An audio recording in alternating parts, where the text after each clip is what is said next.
वाद विवाद न्यूज, सर्वसामान्य जनतेचा आवाज. पिंपळनेरमध्ये महाशिवरात्री व वीर एकलव्य जयंतीनिमित्त भव्य मिरवणूक.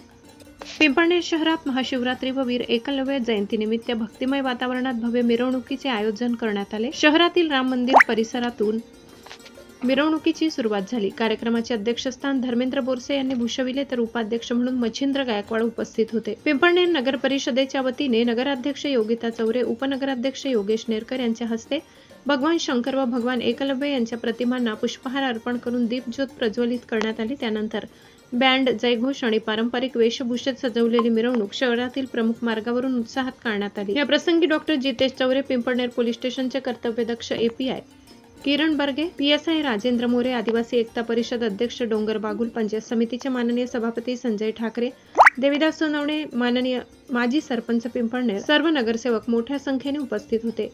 गावातील ज्येष्ठ मंडळी व नागरिकांनी उत्स्फूर्त सहभाग नोंदवत कार्यक्रमाची शोभा वाढवली. कार्यक्रमाच्या यशस्वी आयोजनासाठी आयोजक श्यामा मिस्त्री, विकास पवार, भरत मोरे, श्रीराम पवार, रवींद्र मालुसरे, दिलीप माळी, विनायक पिंपळसे, किरण मोरे, सुनील सोनवणे, वसंत माळी यांनी विशेष परिश्रम घेतले. सूत्रसंचालन रणजित गायकवाड, राजेंद्र मालुसरे यांनी केले. मिरवणुकीदरम्यान शहरात सर्वत्र धार्मिक सांस्कृतिक उत्साहाचे वातावरण निर्माण झाले. विविध सामाजिक संघटनांनी सहभागी नागरिकांचे स्वागत केले. सामाजिक एकात्मता, बंधुभाव आणि संस्कृती जपण्याचा संदेश देत ही मिरवणूक पोलीस बंदोबस्तात शांततेत व सुव्यवस्थित पार पडली. ब्युरो रिपोर्ट, वादविवाद न्यूज. प्रतिनिधी खुशाल वाडेकर, पिंपळनेर.